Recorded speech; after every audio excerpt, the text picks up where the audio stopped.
친구인가 종인가 라는 제목으로 하나님 말씀을 전하기를 원합니다.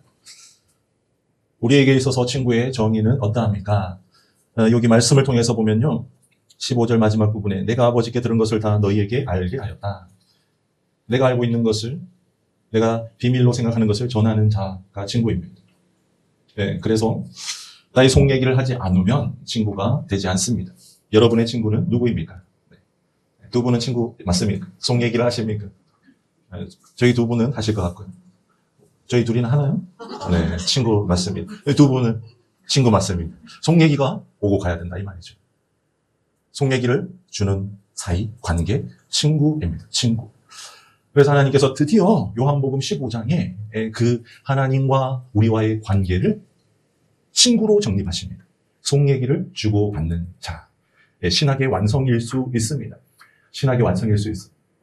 성경책을 많이 읽어보라고 합니다. 성경에 자기가 읽고 싶은 구절만 읽지 말고 성경의 처음부터 끝까지를 읽어보아라. 그래서 하나님의 뜻을 깨달아라 라고 많은 목사님들이 말씀하십니다. 2000년간 그렇게 많은 사람들이 성경을 읽었습니다.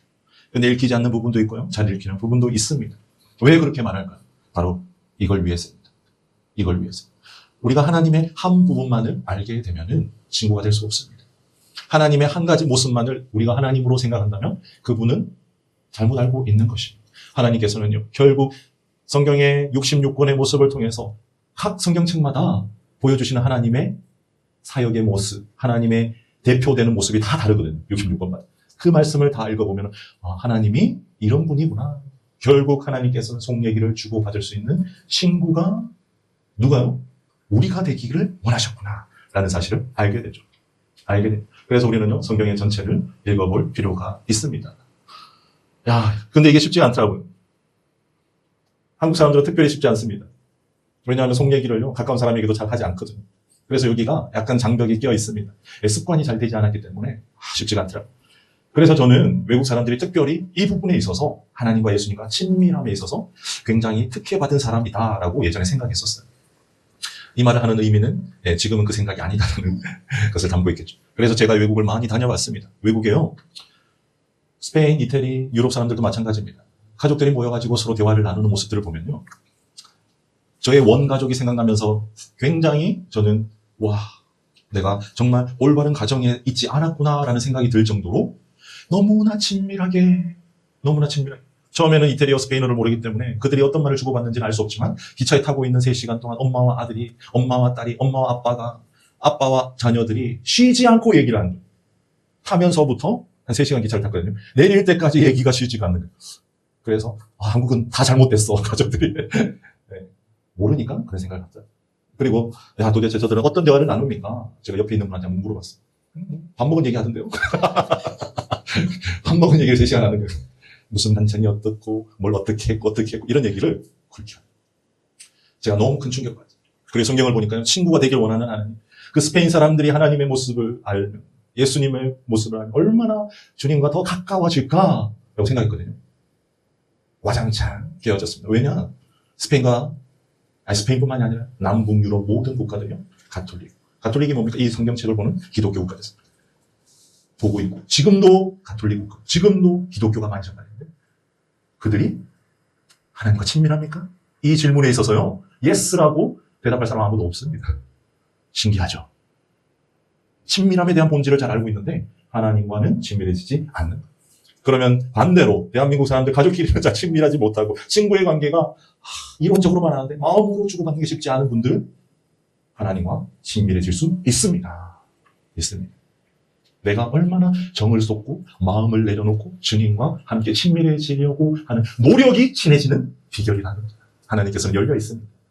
유럽 사람들도 하나님과 친밀해지려고 노력하지 않습니다. 우리는 할 수 있습니다. 한번 따라하겠습니다. 나는 할 수 있다. 여러분, 지난 24시간 혹은 지난 한 주간의 시간을 돌아보십시오. 친구인 예수님과 얼마나 속 깊은 얘기를 나누셨습니까? 예수님과 무슨 대화를 했는지 기억나질 않아요. 네. 여기에서 문제가 있다 이 말입니다. 구약에 무섭고 건음하고 오직 율법적으로 우리를 다스리고 그리고 결과를 원하고 그리고 경건만을 그리고 경외함만을 요구하는 하나님으로 우리가 생각하고 있다면 이 관계가 발전이 되지를 않습니다. 이 말이 맞는지 한번 평가해 보십시오. 사람은 과정을 보지만 하나님은 결과를 보십니다. 이 말이 맞습니까? 사람은 과정을 보고 하나님은 결과를 봅니다. 우리 들으면서부터 뭔가 좀 이상하다라는 생각이 들죠? 그런데 우리 그렇게 생각하고 있었어요. 결론이 중요해. 하나님 아버지 앞에 드려지는 마지막 헌신이 중요하지 라고 생각합니다. 천국에 가서 주님 아버지 앞에 딱 내어놓을 결과물이 있어야지. 달란트 비율을 내어놓으면서 마태복음 25장 읽어봤어 안 읽어봤어? 하나님께서 우리에게 5달란트, 2달란트, 1달란트 주셨잖아. 그걸 가지고 어떻게 결과물을 어떻게 하느냐가 중요하지 라고 생각하는 우를 우리가 범한다 이 말이죠. 그럼 반대로 얘기하겠습니다. 이 말은 어떻습니까? 하나님께서는 과정을 중시하고 사람은 결과를 봅니다. 이것도 좀 갸우뚱하세요.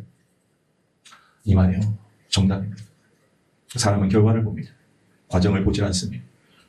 네가 지금 가지고 있는 것, 네가 지금 얻고 네가 지금 올라있는 그 위치와 지위와 가지고 있는 권력을 사람들은 눈에 가지고 나도 그 지위와 무엇과 학벌과 어떤 상태와 오르고자 하는 그 위치와 해내고자 하는 그 목표가 내 안에 차곡차곡 내 자식에 대한 목표가 차곡차곡 목표가 정해져 있습니까 없습니까? 솔직히 얘기해 보십시오. 우리는요 결과를 보더라고요. 그런데 하나님은 과정을 보십니다. 다윗의 그 7 아들을 말할 때도 하나님은 무엇을 봅니까? 중심을 보신다라고 얘기해요. 중심을 본다는 게 무엇입니까? 중심을 본다는 게 나의 지금의 마음의 어떠함을 주님께서는 집중하고 계시다는 거예요. 하나님에게 있어서 결과는 중요하지 않습니다. 왜냐하면 하나님은 이미 그 모든 결과를 다 가지고 계시거든요. 지금 내가 하나님과 나와의 그 관계, 내 마음의 어떠함에 하나님은 집중하고 계십니다. 이게 바로 친구입니다. 그래서 지금 내가 목표를 생각하지 마십시오. 목표를 생각하지 마십시오. 지금 내가 무엇을 고민하고 무엇을 생각하고 어떠한 형편에 처해 있는지 혹은 마음이 주저앉았는지 한숨만 나오는지 그 나의 어떠함에 주님께서는 지금 집중하고 계십니다. 그것에 내가 또한 집중할 때 우리는 친구이신 하나님을 만날 수 있습니다. 쉽지 않더라고요. 쉽지 않더라고요. 결과를 중요시하는 인간들은요. 크리스천들은 어떤 누구까지 보았느냐? 그래, 하나님 과정 중요하시지. 내가 지금 앞에 세워둔 목표를 이루기 위해서 나 지금 하나님께 지금의 하나님과 대화하면서 내 그 목표 이루어야 되는데요. 하나님 지금 어떻게 하면 될까요? 지금 내가 무슨 기도 제목 가지고 있는데요. 어떠한 결과물을 이루어야 되는데 하나님 어떻게 해야 될까요? 그거 아니라는 거예요. 그거 아니라는 거예요. 결과는 누구의 손에 있습니까? 이미 하나님의 기뻐하시는 뜻 안에 이미 있습니다. 생각하지 마십시오. 어차피 그곳에 도달할 거니까. 하나님께서는 무엇이에요? 지금 내 마음에 어떠함에 하나님께서는 그 마음이 어떻니? 애기야, 누구야? 박집사, 김성도, 지금 네 마음 내가 너와 함께 친구로 속 깊은 얘기 나누기 원한다. 이거 쉽습니까? 쉽지 않습니다. 구약 사람들요 쉽지 않습니다. 구약에서는 특별히 예수 그리스도가 돌아가신 걸 알고 있습니까? 십자가에? 모르시잖아요. 예수님이 이 말씀하신 거, 사도 요한을 통해서 이 말씀하신 거 알고 있습니까? 모르잖아요. 구약 사람들은요, 지금 우리보다 훨씬 더 열악한 조건에서 단지 모세오경만 가지고 하나님을 보고 듣고 믿게 되는 아주 힘든 난이도 있는 하나님의 배움의 곳으로 걸어갔던 사람들입니다. 그런데 우리는 전부 다 이 책을 읽고 있지 않습니까? 그런데 우리가 왜 또 구약과 같이 하나님에 대해서 하나님 무서운 분, 하나님 나의 열매를 중시하셔. 나 언젠가는 헌신할 거야. 우리 아들, 딸들이 하나님 아버지 앞에 헌신된 종으로 언젠가 쓸 거야. 그럼 된 거지 뭐. 결과만을 바라보며 그것은 구약의 사람들과 동일한 그것을 나르는 우를 범할 수 있다는 것입니다. 우리 그렇게 살아가지 않기 원합니다. 근데 이게요 쉽지가 않더라는 거죠. 쉽지가 않더라. 목사님 이론만으로 뭐합니까? 현실적으로 눈에 보입니까 하나님이? 내가 지금 중얼중얼거리면서 누구하고 얘기하라고 말입니까? 이게 쉽지가 않더라. 쉽지 않다고 멈추면 그건 바보입니다. 왠지 아세요? 성경 말씀에 하나님이 우리와 속 깊은 대화를 하고 싶다. 내가 너와 친구가 되고 싶다라고 이미 기록해 두었기 때문에. 다윗 얼마나 잘하는지 아시죠? 시편을 읽어보십시오. 그 마음에 속 깊은 얘기들을 하나님께 토해내요. 시로써 적어요. 하나님의 응답을 받습니다. 그럼 기뻐서 또 시편을 적어요. 슬픕니다. 또 시편을 적어요. 마음을 토해냅니다. 그의 마음속에는요. 그 죄의 고백에 있어서는 자기의 모든 더럽고 밝히기 싫은 죄까지 모두 하나님께 드러내는 시편을 기록하고요. 원수가 쳐들어왔을 때는 저 원수의 자식까지 멸하게 해주십시오라는 주님 앞에 아주 무지막지한 기도까지 다 적어 놓습니다. 그게 성경이 되었어요. 그리고 하나님의 응답을 받아 시편 23편과 같이 또 놀라운 하나님의 시편을 기록하는 것. 여러분, 하실 수 있습니까? 쉽지 않습니다. 그런데요, 해야 됩니다. 해야 됩니다. 눈에 보이지 않다고 없습니까? 요한복음 15장에 무슨 하나님께서 우리에게 선물을 주셨습니까? 보혜사 성령님을 주셨잖아요. 그분이 너희와 영원히 함께 있을 거라고 하시지 않나요?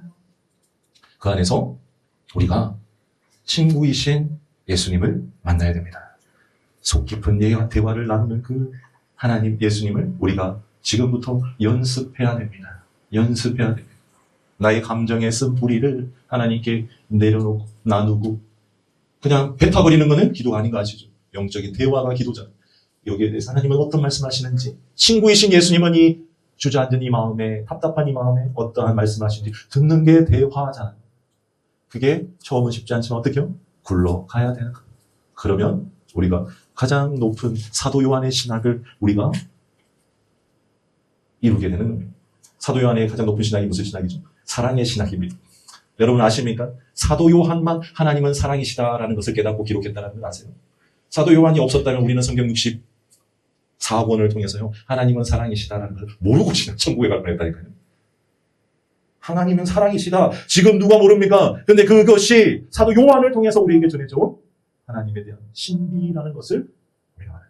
이 친구란 용어가 어디에 나오는지 아세요? 요한복음에 나오는 거예요. 예수님께서 우리와 친구가 되고 싶다라고 하는 그 구절, 이 구절이 사도 요한이 없었다면 우리는 그냥 종으로 살아가는 거예요. 하나님. 놀랍지 않습니까? 알려주셨는데 왜 하지 않습니까? 알려주셨으면 해야죠. 그럼 구약 사람들은 너무 참 안타깝다라고 생각하십니까? 그렇지가 않습니다. 이사야서 41장 8절에 보면요, 하나님께서 직접 얘기하십니다. 나의 벗 아브라함이다. 나의 벗임은 친구라는 똑같은 단어입니다. 레아. 헬라어에서는 필로스, 많이 들어봤을 거예요. 필레아, 필로스. 똑같은 의미예요. 구약에서도요, 하나님께서 친구가 되고자 하셨다는 사실을 구약 사람들은 잘 몰랐어요. 그런데 하나님이 이사야를 통해서 나의 친구 아브라함이라고 벌써 얘기하셨어요. 출애굽기 33장에도 나옵니다. 친구. 하나님께서도요, 구약에서부터 벌써 친구. 나를 믿는, 나를 섬기는 자들과 함께 친구가 되고 싶다는 것을 이미 말씀하셨다라는 거죠. 그래서 결론적으로 구약이 무서운 하나님만을 얘기하는 책이 아니었다라는 게 결론이 났습니다. 구약에서부터. 에녹은 어디 갔습니까? 하나님과 동행하면 천국에 올라가 버렸죠. 신약에서 하나님과 동행하면 천국에 바로 산채로 올라간 사람이 있습니까? 없습니다. 구약에서도 하나님만 바라보며 하나님과 함께 동행하면 친구가 되었다는 사실. 당연히 아담과 하와는 친구였겠죠. 에녹도 친구, 엘리야도 친구, 아브라함도 친구, 다윗도 친구였다. 그것을 요한복음은 예수님의 음성을 통해서 확증해 주셨다. 여러분, 결과만 가지고 하나님 이제 이거 하고, 하나님 이제 저거 전도하고, 이제 이 역사를 하고, 이 목표만을 향해서 하나님 기뻐하시는 종 아니야. 하나님은 지금 내 마음의 어떠함을 하나님께서는 가장 관심 있게 들여다보고 계십니다. 친구가 되기 원하십니다. 친구. 하나님은 이미 모든 결론을, 이미 세상의 모든 결론을 지어 놓으셨습니다. 그래서 우리는 그 결론과 열매와 목적을 집중하는 것을 내려놓고, 완전하게 내려놓고, 완전하게 버리고, 오늘 내 마음을 주님께, 오늘 내가 너무나 힘들고 아프고 쓰러질 것 같고, 아버지 아무런 힘도 없습니다. 주님 내가 뭐 해야 되는데, 이런 마음 내려놓고, 하나님 부르며 이 마음 그대로 주님과 친구가 되기를 주님 원하고 계십니다. 그럴 때 주님의 음성이 들릴 것입니다. 그러면 하나님과 관계가 쌓이는 거예요. 친구는 어떻습니까? 1년 친구가 좋습니까? 10년 친구가 좋습니까? 당연하죠. 속마음을 주고받는 지금 한 달 된 친구가 좋습니까? 10년 된 친구가 어떻습니까? 10년 된 친구가요. 그냥 옆자리만 있어도 그냥 이심전심이 되면 끝나버립니다. 근데 한 주 된 친구는 어때요? 속마음을 주고받아도 약간 거리감이 있죠. 하나님과 내가 이제 한 주 된 친구라면 10년 된 친구를 향해서 우리는 걸어가는 거예요. 이게 이 땅에서 우리가 연습하고 훈련해야 되는 것임을 믿으시기를 바랍니다. 주님, 나 무엇 하기 원합니다. 하나님, 내 무엇을 얻어야죠? 무엇을 이뤄야죠? 라는 망상 속에서 벗어나기 원합니다. 그렇게 친구 되신 하나님과 이 현재 나의 마음과 함께 교제 나누며 주고받는 그 친구 하나님과 하루하루 걸어가면요, 이 결론은 하나님이 알아서 하십니다. 하나님이 모든 문제의 근원, 성경에서요, 시편에서 하나님에 대해서 엄청나게 많이 묘사하고 있죠. 우리의 반석, 우리의 구원자, 한 10대까지는 설명하고 있습니다. 하나님에 대해서. 한마디로 이 결과는 생각하지 말라는 거예요. 여호와는 나의 목자,